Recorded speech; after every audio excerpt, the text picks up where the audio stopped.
Sahabat Oase Rohani Katolik yang terkasih, dimanapun Anda berada, apa kabar Anda semua? Semoga Anda tetap sehat, tetap penuh semangat, dan senantiasa bersyukur atas anugerah yang sudah Allah berikan.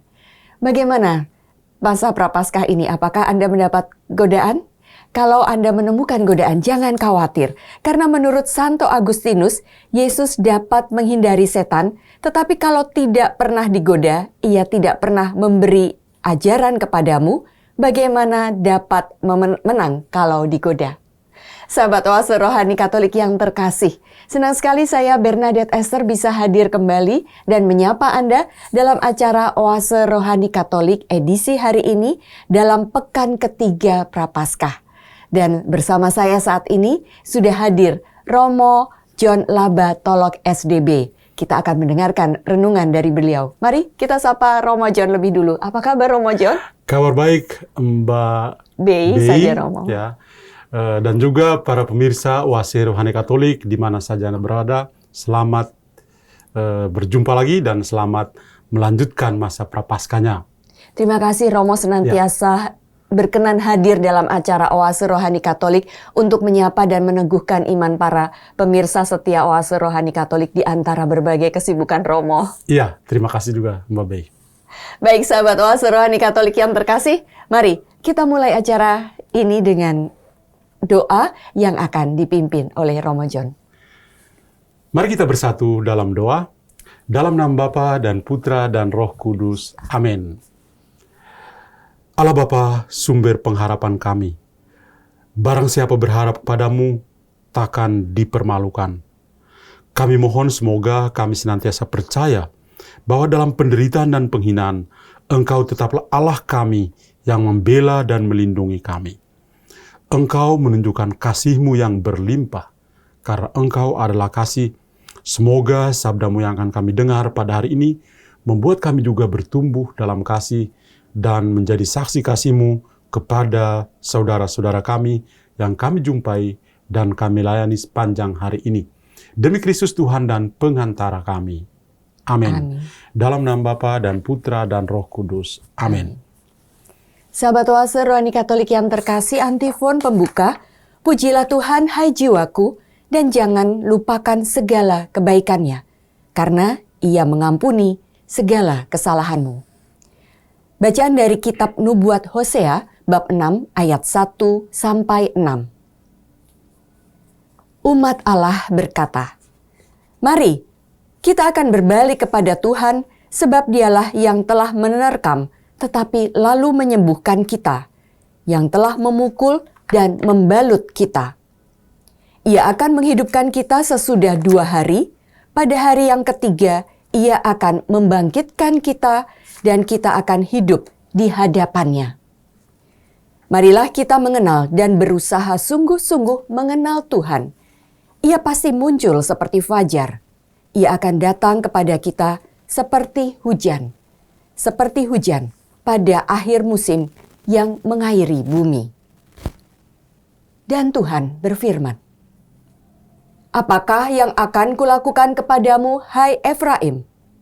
Apakah yang akan kulakukan kepadamu, hai Yehuda? Kasih setiamu seperti kabut pagi dan seperti embun yang hilang pagi-pagi benar.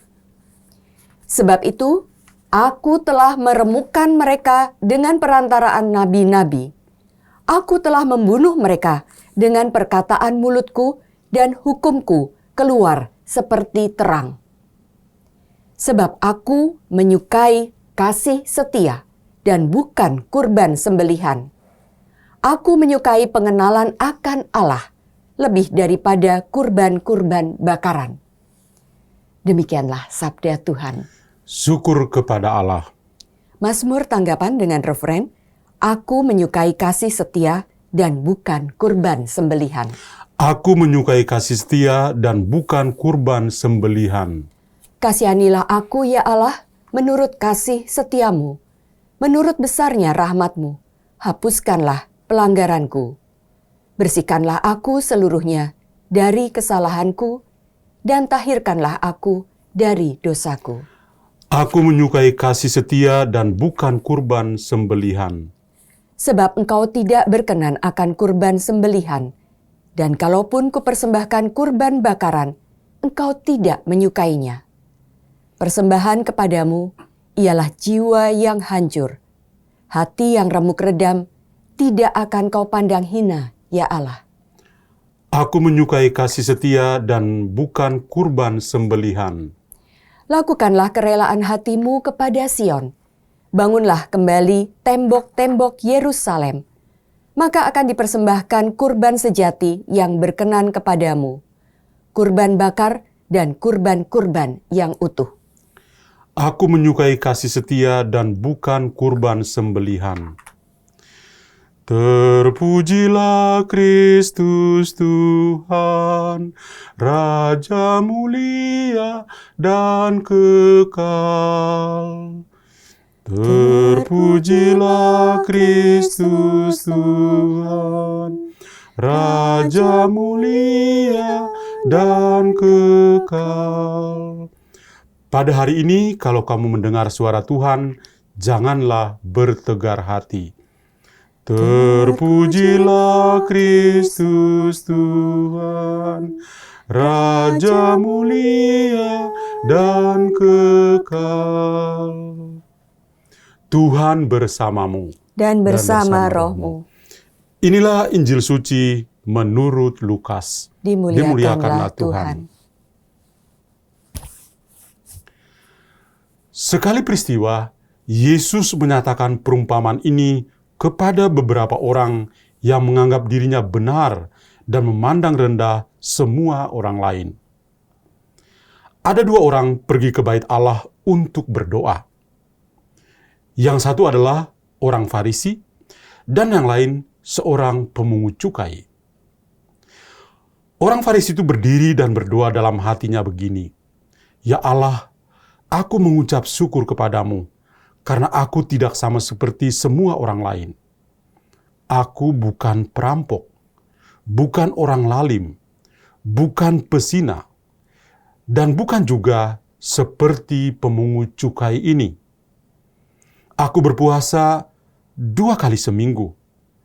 Aku memberikan 1/10 dari segala penghasilanku." Tetapi pemungut cukai berdiri jauh-jauh, bahkan ia tidak berani menengadah ke langit, melainkan ia memukul diri dan berkata, "Ya Allah, kasihanilah aku orang berdosa ini. Aku berkata kepadamu, orang ini pulang ke rumahnya sebagai orang yang dibenarkan Allah, sedangkan orang lain itu tidak. Sebab barang siapa meninggikan diri akan direndahkan, dan barang siapa merendahkan diri akan ditinggikan." Demikianlah sabda Tuhan. Terpujilah Kristus. Ya, Romo John, tadi dalam bacaan yang kita dengar dari kitab Nubuat Hosea, Tuhan menunjukkan jati dirinya sebagai kasih.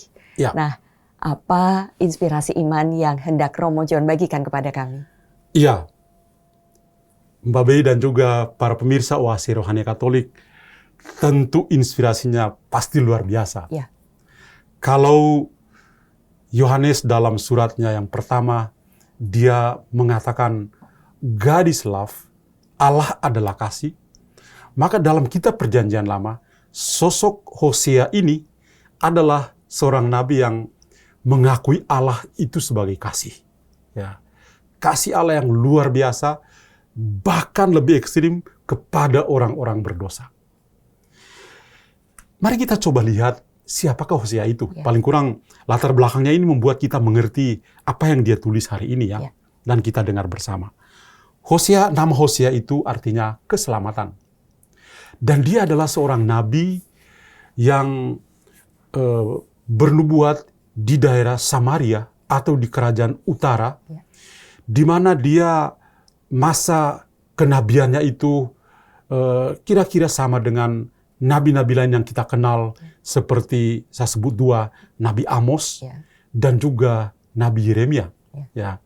Sosok-sosok yang muncul bersamaan, dan Hosea ini adalah salah satu dari 12 nabi yang dalam kitab Perjanjian Lama atau juga dalam kitab Ibrani itu digolongkan sebagai nabi kecil.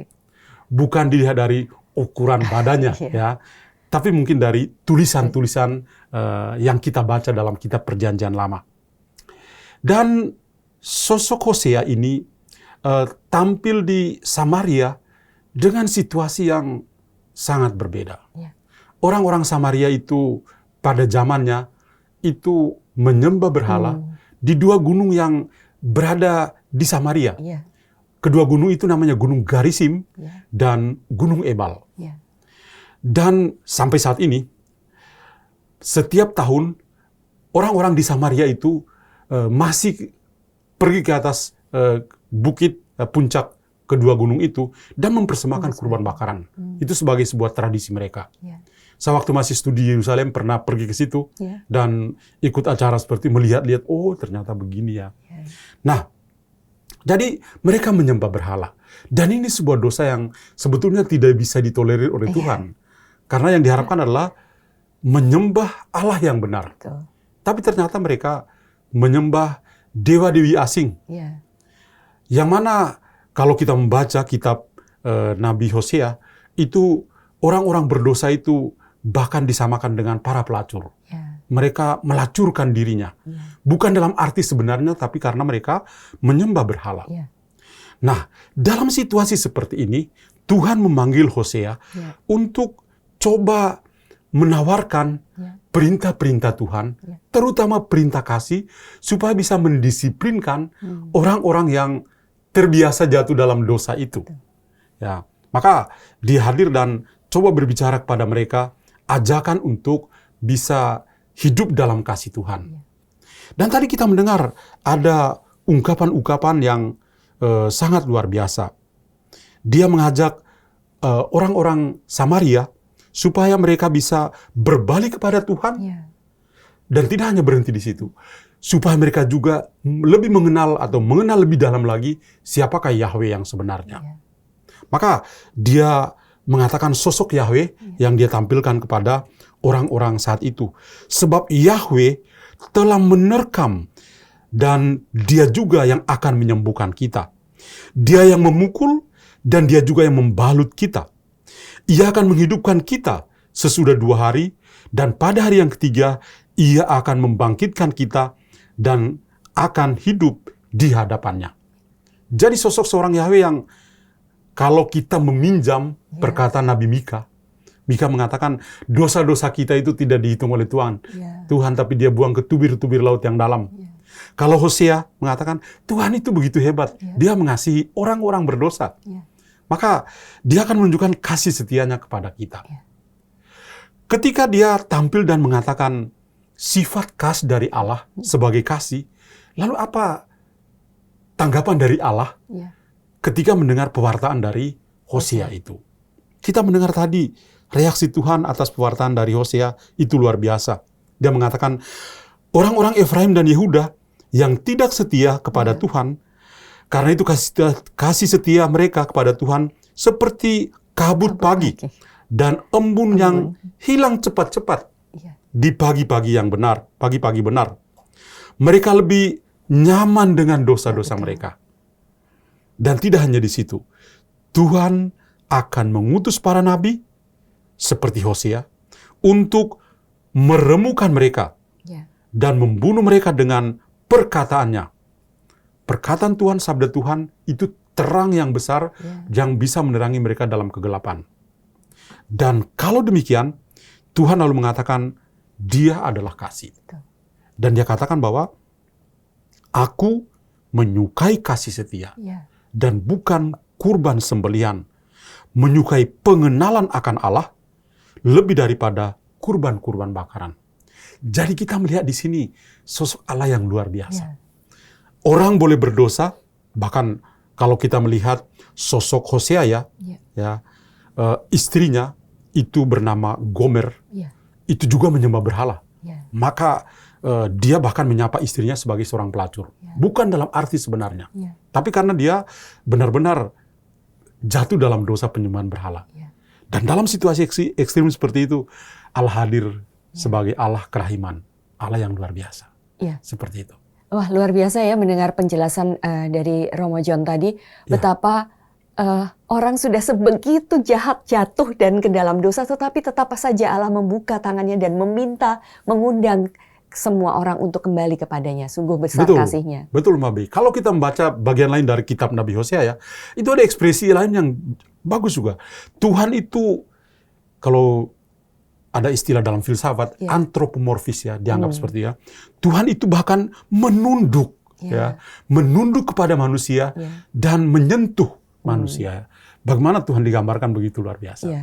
Padahal sudah disebutkan tadi juga seperti yang Romo bacakan, bahwa kasih setianya itu hanya seperti kabut yang begitu fajar menyingsing, sudah langsung hilang. Tetapi kasih Tuhan luar biasa Ya. besar. Dan di awal tadi juga disebutkan Romo Nabi Hosea menjelaskan bahwa Tuhan ini walaupun telah menerkam, tetapi menyembuhkan, memukul, tetapi juga membalut. Ya. Artinya ketika Tuhan melakukan tindakan pemulihan sesudah ada keruntuhan ya, Romo. Ya, yang dimaksudkan oleh Hosea dalam perikop ini adalah bahwa Tuhan itu mau mendisiplinkan umatnya. Jadi tentu saja ketika umat Israel jatuh dalam dosa penyembahan berhala ini, Tuhan bukan tipe yang mengelus-elus dan mengatakan, oh tenang aja, kamu baik-baik kok. Enggak. Tapi Tuhan memberikan perintahnya. Ya. Tuhan berbicara kadang-kadang mengecam dengan keras. Ya.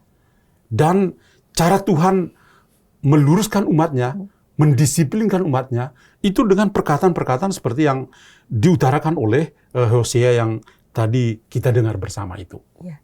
Romo, kelihatannya juga apa yang dilakukan oleh orang-orang di zamannya Nabi Hosea ini juga terjadi pada saat ini ya, Romo. Ya. Kita juga kerap menyepelekan kasih kita kepada Tuhan juga. Iya. Cepat hilang seperti si embun itu. Iya. Zaman ini ya, kalau kita boleh jujur mengatakan bahwa banyak orang ketika hidup dalam dosa, Ya. mereka itu berpikir soal dosa itu biasa. Ya. Maka ketika mereka misalnya disadarkan, ditegur, mereka mungkin seperti apa yang kita dengar dalam bacaan pertama ini. Mereka mungkin tidak akan tanggap. Ya. Tapi Tuhan tidak berhenti. Tuhan akan tetap memanggil para nabinya untuk mengingatkan lagi. Ya. Mengingatkan lagi. Itu kalau kita dengar dalam kitab Perjanjian Lama, teks suci yang tadi kita dengar. Ya. Bagaimana dengan gereja saat ini? Ya. Dan gereja saat ini, Tuhan juga memakai nabi-nabi saat ini. Ya. Para gembala kita, Bapak Suci, Bapak Uskup, ya, mereka dengan surat gembala atau dengan magisterium mereka, itu coba untuk menawarkan suara kenabian mereka untuk meluruskan kita semua. Supaya kita sama-sama sebagai gereja berjalan di jalan yang benar. Itu. Dan kita masih punya waktu sebenarnya untuk berbalik kepada Allah karena kita masih dalam pekan ketiga Prapaskah ya, Romo. Betul sekali. Masih ada waktu untuk... Betul, masih ada waktu dan benar sekali seperti Nabi Hosea dalam bacaan tadi, dia memohon, oke, silakan berbalik. Ya. Berbalik dan kenallah Allah lebih dalam lagi. Ya. Bahwa Allah adalah kasih, Dia yang menunjukkan kasih setianya pada kita, kenallah Dia lebih dalam lagi. Imanilah Dia, cintailah Dia. Seperti itu. Baik. Ya. Sahabat Oase Rohani Katolik yang terkasih, luar biasa permenungan yang sudah diberikan oleh Romo John. Kita akan jeda sejenak untuk mengendapkan apakah kita sebagai ciptaan manusia, ciptaan Allah ini, manusia-manusia yang penuh dosa ini, sudah mendengarkan sapaan Tuhan untuk kembali kepadanya. Masih ada waktu untuk itu. Nah, kita akan jeda sejenak. Tetaplah bersama kami karena setelah jeda kita akan membahas dalam perbincangan rohani Injil Suci menurut Lukas.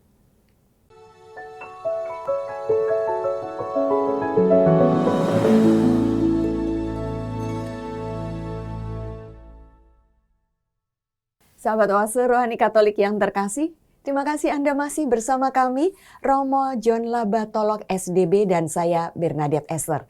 Jika Anda ada pertanyaan, hendak sharing iman, atau hendak mengusulkan sesuatu, Anda bisa menghubungi kami melalui email orkkaj2021@gmail.com atau mengirimkan pesan melalui WA dengan nomor 0881 0251 33438.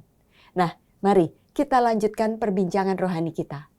Romo John, kalau tadi dari bacaan pertama kita mendengar nubuat dari Nabi Hosea, apakah ada pesan lagi yang hendak Romo John bagikan kepada kami sebelum kita masuk ke dalam bacaan Injil? Oke, baik Bapak B dan para pemirsa Oase Rohani Katolik.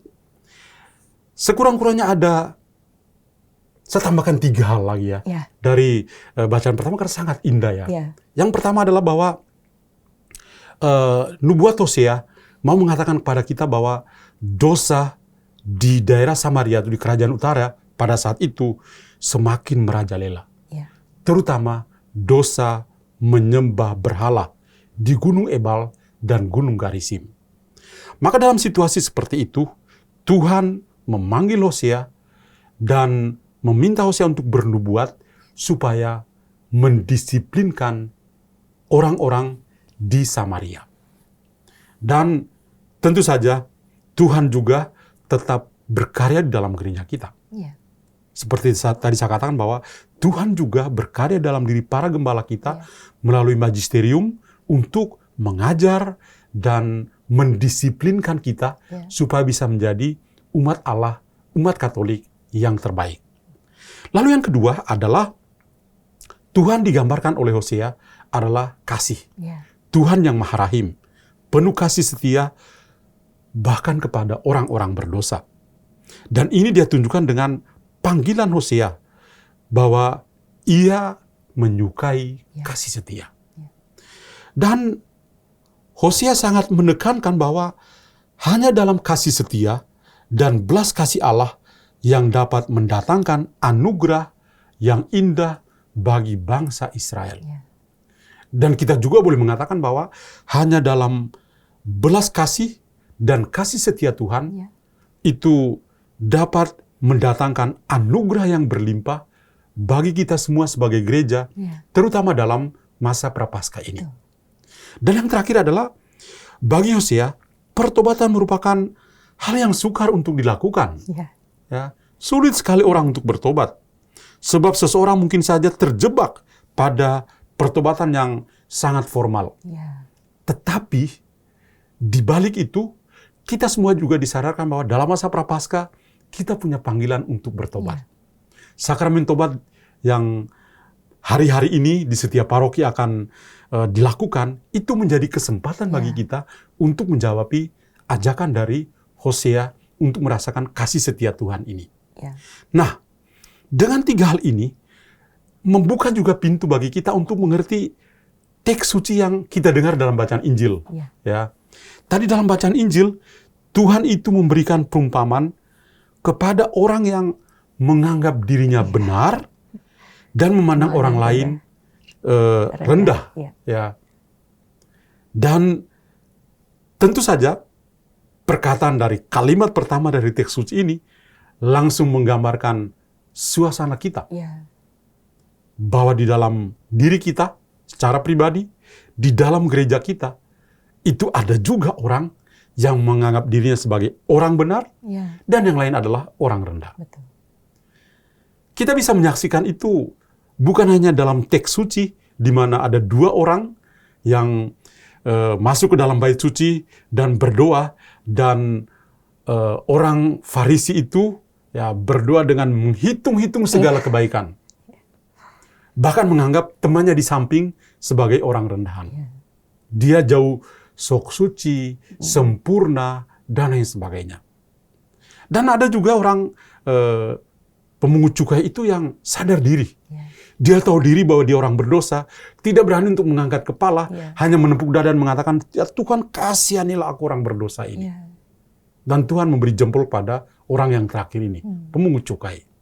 Tapi lihatlah, tadi saya katakan bahwa di dalam gereja, kita bisa juga masuk dalam kategori seperti ini. Sadar atau tidak sadar, ketika kita berada dalam gereja, kita juga bisa melihat saudara-saudara kita yang datang ke gereja.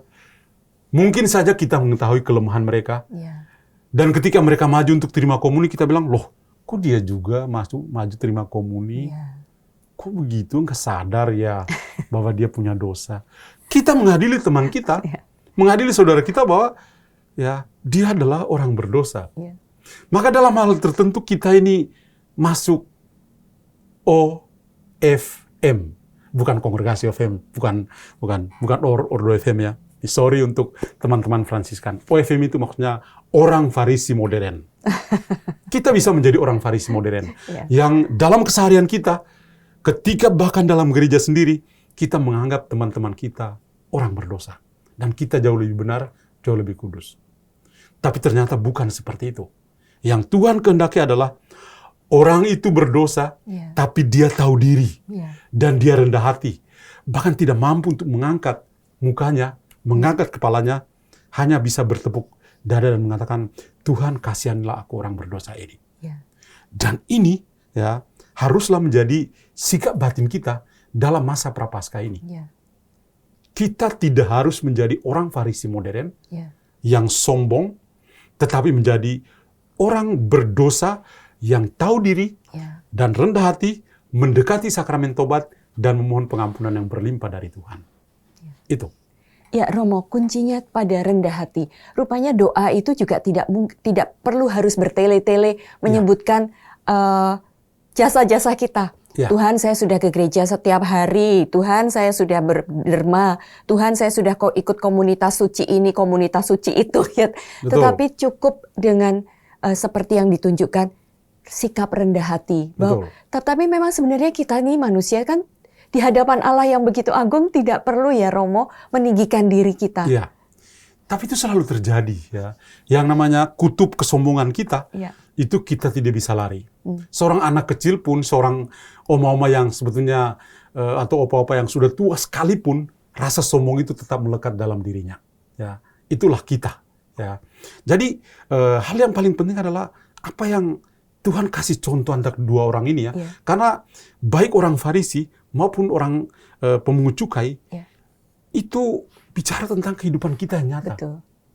Di satu pihak kita bisa menjadi orang Farisi yang sombong, yang menganggap diri lebih baik dari orang lain. Atau kita juga bisa menjadi pemungut cukai yang sadar diri bahwa kita ini orang berdosa dan kita menunjukkan penyesalan kita di hadirat Tuhan. Nah, kalau saja kita bisa menyadari siapakah diri kita, maka wah luar biasa itu. Ya. Jadi contoh-contoh konkret dalam kehidupan kita, kita selalu bertemu dengan sikap-sikap seperti ini. Ketika masuk dalam sebuah kelompok kategorial tertentu, kadang-kadang kita atau para anggota kelompok kategorial itu bisa sadar atau tidak sadar menganggap orang di luar kelompok kategorial itu adalah orang yang tidak baik, tidak tahu berdoa, hidupnya nggak betul. Ya jangan dulu. Bisa juga orang yang berada di luar jauh lebih baik daripada kita yang dalam satu kelompok kategorial tertentu. Atau sikap-sikap lain ya ketika duduk bersama dengan orang-orang lain. Mungkin kita juga membicarakan orang-orang lain. Paus Fransiskus mengatakan pertobatan yang baik untuk kita dalam masa prapaskah adalah supaya kita bertobat dari kebiasaan bergosip. Ya, kebiasaan bergosip. Karena itu laki-laki, perempuan, tua atau muda, sadar atau tidak sadar itu bisa jatuh dalam dosa bergosip seperti itu. Ya. Jadi itu di mana saja, bahkan tadi saya katakan, bahkan di dalam gereja pun orang itu sambil berlutut setelah komuni dan melihat orang yang lain masuk atau sedang maju untuk terima komuni, bisa mengadili saudaranya dalam hati. Loh, kok dia juga maju terima komuni? Kok dia belum mengaku dosa dan lain sebagainya. Itu bisa terjadi. Itu. Nah, Romo, jadi bagaimana sebenarnya supaya kita ini bisa menyenangkan Tuhan, pantas dan layak di hadapannya? Iya, kuncinya adalah pada bagian terakhir dari bacaan Injil. Tuhan menampilkan dua sosok. Ada orang Farisi dan ada pemungut cukai. Dan Tuhan memberi jempol kepada pemungut cukai yang rendah hati di hadirat Tuhan. Dan pada bagian terakhir dari bacaan Injil tadi, ada kutipan yang sangat menarik. Sebab barang siapa meninggikan diri akan direndahkan. Barang siapa merendahkan diri, ia akan ditinggikan. kebajikan kerendahan hati Ya. haruslah menjadi milik kita. Ya. Karena Tuhan sendiri adalah model kebajikan kerendahan hati. Yesus dalam Injil Matius misalnya, dia mengatakan, aku ini lemah lembut dan rendah hati. Ya. Santo Agustinus mengatakan, kebajikan kerendahan hati adalah ibu dari segala kebajikan yang lain. Dan kerendahan hati itu tidak bisa kita ungkapkan. Ya. Karena ketika kita mengatakan, saya rendah hati, saya sedang sombong bahwa saya rendah hati. Sedang meninggikan diri. Betul. Kerendahan hati langsung terbang, hilang. Oleh karena itu, kerendahan hati itu tidak bisa kita ungkapkan. Ya. Tapi kita tunjukkan. Dan orang merasa bahwa, ya dia rendah hati ya. Haruslah orang ngomong pada kita, bukan, Romo aku rendah hati loh. Waduh, kadang-kadang bisa terjadi seperti itu. Maka kuncinya adalah kerendahan hati kita. Ya. Apakah kita cukup rendah hati untuk menerima diri kita dan menerima orang-orang yang ada di sekitar kita? Itu. Kalau kita sudah cukup rendah hati dan kita sudah bisa menghayati itu, artinya kita juga bisa mengakui bahwa diri kita berdosa ya Romo? Tentu saja, orang kalau dia menyadari diri sebagai orang berdosa, mari kita kembali ke bacaan pertama ya. Karena kedua bacaan saling berhubungan satu sama lainnya. Hosea tampil untuk memberikan suara kenabian kepada orang-orang Israel di kerajaan utara itu di Samaria. Karena Hosea melihat bahwa ini orang-orang berdosa. Dan Tuhan pakai Hosea untuk mendisiplinkan mereka. Meluruskan mereka supaya keluar dari zona nyaman kedosaan mereka. Supaya bisa masuk dan hidup bersama dengan Tuhan.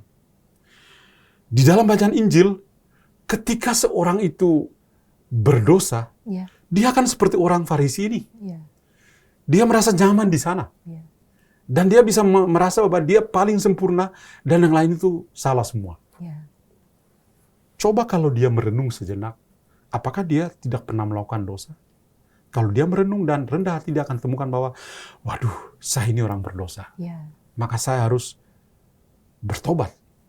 Bagi kita pada saat ini, pertobatan kita itu kita wujudkan dengan melakukan atau mendekati sakramen tobat, pengakuan dosa kita, dan melakukan karya amal kasih sebagai wujud nyata dari pertobatan kita.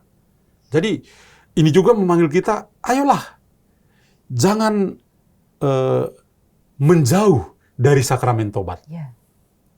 Dekatkanlah dirimu pada sakramen tobat. Kadang-kadang umat mungkin berpikir, ya kalau kita pergi mengaku dosa, Romonya kan kita kenal, nanti Romo tahu dosa kita. Tidak. Kami para Romo itu dibentuk, bahkan ditabiskan sebagai imam untuk melayani sakramen ini. Kita boleh saling kenal, kita boleh akrab, tapi ketika you mengaku dosa, saya sebagai alter Kristus akan mendengar itu. Dan saya tidak akan menyinggung perasaanmu, tapi saya akan hadir dan menunjukkan Allah yang Maha Rahim kepada Anda. Itu. Jadi itu membuat orang jangan takut untuk dekat pada sakramen tobat. Itu. Pada saat kita masuk ke dalam bilik sakramen tobat itu, ruangan sakramen pengakuan dosa, yang ada di sana adalah Tuhan yang menunggu dengan kasih-Nya yang luar biasa. Betul sekali. Orang-orang kudus, Santo Don Bosco, pendiri kongregasi kami, atau Santo Padre Pio, atau Santo Leopold orang kudus dalam keluarga Fransiskan yang luar biasa. Hari-hari kehidupannya itu dihabiskan di tempat pengakuan dosa. Orang selalu datang untuk mengaku dosa dan dia menunjukkan kerahiman Allah itu kepada mereka. Maka saya yakin bahwa ketika kita rendah hati dan bisa terbuka pada Tuhan, kita juga akan datang dan mengaku dosa kita. Karena kita orang berdosa. Itu. Baik. Terima kasih untuk renungannya yang luar biasa, Romo, menggugah kami untuk meneliti diri kami apakah sudah hidup dengan layak di hadapan Tuhan. Nah, Romo, terakhir, apakah ada benang merah antara yang bacaan pertama dan bacaan Injil? Benang merahnya terletak di mana? Ada beberapa hal yang saya coba angkat untuk membantu permenungan kita sepanjang hari ini ya. Yang pertama adalah tentang dosa. Kita semua orang berdosa. Hosea itu berteriak di daerah Samaria karena dia melihat realitas dosa. Tuhan Yesus dengan perumpamaan dalam Injil mau mengatakan kita bahwa ada orang berdosa. Ya. Bahkan orang berdosa itu ikut masuk dalam bait Allah. Ya. Karena itu realitas dosa inilah yang harus kita sadari. Yang harus membuat kita hari ini yang mendengarkan sabda sungguh menyadari bahwa kita adalah orang berdosa. Ya. Maka dalam masa Prapaskah ini kita semua dipanggil untuk bertobat. Ya. Melakukan metanoia. Melakukan transformasi radikal dalam kehidupan kita. Pertobatan yang paling benar, Santo Yohanes Chrysostomus mengatakan, pertobatan yang paling benar adalah kita bertobat untuk tidak berbuat dosa lagi. Atau meminjam Yoel, dalam kitabnya mengatakan, jangan koyakan pakaianmu, koyakan hatimu. Jadi pertobatan yang bersifat dari dalam hati kita, itu sangat penting. Jadi realitas dosa memanggil kita pada sebuah pertobatan. Itu maksud dari pewartaan Hosea dalam bacaan pertama, dan juga pewartaan Yesus dalam bacaan Injil yang kita dengar. Lalu yang kedua, memandang dosa saja tidak cukup. Tapi kita juga harus melihat sosok Allah yang luar biasa. Allah, baik dalam bacaan pertama maupun bacaan Injil, itu adalah pemenang. Kenapa? Karena dia menunjukkan kasih setianya kepada orang-orang berdosa. Atau dalam Injil, karena dia menunjukkan kerahimannya kepada orang berdosa. Dia yang membuat si pemungut cukai itu tertunduk malu karena dia orang berdosa dan menyadari kedosaannya. Maka Allah, kalau saya boleh meminjam Paus Fransiskus, dia mengatakan nama Allah kita adalah kerahiman. Atau masuk ke surat Yohanes, Allah adalah kasih. Kasih adalah segalanya. Kalau meminjam Santo Paulus. Untuk menerangkan bahwa orang berdosa sekalipun itu dikasihi oleh Allah. Karena dia manusia, ciptaan yang mulia, Tuhan masih memberi kesempatan kepada dia untuk bisa bertobat, untuk bisa berubah. Dan itu luar biasanya Tuhan yang kita imani. Dan poin yang terakhir, baik dalam bacaan pertama dan bacaan Injil, sama-sama mengatakan tentang kebajikan kerendahan hati.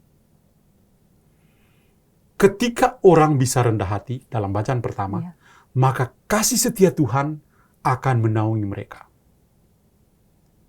Seberdosanya apapun orang-orang di Samaria, Tuhan tetap menunduk dan mengasihi mereka. Dan itu hebatnya Tuhan kita. Orang berdosa saja dia bisa buat seperti itu ya. Betul. Atau dalam bacaan Injil, seberdosanya pemungut cukai, tapi Tuhan masih menaruh belas kasih-Nya kepada dia. Karena itu, hal yang membuat mereka menang, baik dalam bacaan pertama maupun bacaan Injil adalah karena kebajikan kerendahan hati ini. Maka mari kita miliki kerendahan hati yang cukup untuk sadar diri bahwa kita ini orang berdosa. Hanya dengan demikian kita bisa dekat dengan Tuhan yang Maha Rahim, Tuhan yang pengasih dan penyayang, Tuhan yang bisa mengampuni kita. Ini kiranya tiga hal yang menjadi benang merah untuk kita pada hari ini. Kuncinya adalah God is love. Allah adalah kasih. Dio e amore. Dio e amore. Dan selalu menyisipkan dalam doa, ya Allah, kasihanilah aku orang berdosa. Betul. Tidak hanya setelah kita mengaku dosa. Atau sebelum mengaku dosa. Tapi dalam perjalanan hidup kita, bahkan dalam doa pribadi. Mbak Bei. Kalau kita berdoa, itu kadang-kadang kita baru bilang, ya Tuhan, pikiran kita sudah lari kemana-mana. Itu menjadi kesempatan kita berhenti sejenak. Dan kita menggantinya dengan doa yang sederhana. Ya Tuhan, kasihanlah orang berdosa ini. Saya ingin berdoa dengan fokus pada Engkau, tapi ternyata pikiran saya lari kemana-mana. Ampunilah seorang berdosa. Itu bisa menjadi doa yang luar biasa juga ya, yang menyembuhkan kita. Baik, Romo John, terima kasih sekali untuk renungannya yang sungguh menggugah dan menguatkan iman kami. Sahabat Oase Rohani Katolik yang terkasih, kita sudah berada di penghujung acara dan kita akan mendapatkan berkat setelah doa penutup. Kita akan mendapatkan berkat Allah dari Romo John. Silakan. Bapak dan para pemirsa Oase Rohani Katolik yang saya kasih dalam Kristus, kita bersatu dalam doa, dalam nama Bapa dan Putra dan Roh Kudus. Amin. Syukur kepadamu ya Tuhan, Engkau luar biasa. Engkau Allah yang penuh kasih, yang tidak menghitung-hitung kesalahan kami, tapi selalu menaruh belas kasihan kepada kami semua. Hari ini kami merasa Engkau menjamah kami semua. Engkau meneguhkan kami orang-orang berdosa ini, supaya menjadi pribadi yang rendah hati, yang sadar diri, tahu diri sebagai orang berdosa, yang bisa membutuhkan pengampunan yang berlimpah daripadamu. Bukalah hati dan pikiran kami untuk menyadari kedosaan kami. Bantulah kami, tariklah kami untuk semakin dekat dengan Engkau dan bisa menyatakan pertobatan kami dalam masa prapaskah ini. Semoga sabdamu yang kami dengar pada hari ini membuka pikiran kami semakin dekat dengan Engkau, sehingga kami pun bisa merasakan pertobatan dan juga kasih dan kerahiman-Mu sendiri. Terima kasih Tuhan, nama-Mu kami puji, kini dan sepanjang masa. Amin. Tuhan bersamamu. Dan bersama rohmu. Semoga Allah yang Maha Kuasa memberkati saudara sekalian, Bapa dan Putra dan Roh Kudus. Amin. Sahabat Oase Rohani Katolik yang terkasih, dengan demikian usai sudah acara kita pada hari ini. Saya Bernadette Esther dan saya Romo John Laba SDB. Kami berdua pamit undur diri. Sampai jumpa pada acara Oase Rohani Katolik edisi berikutnya. Salam.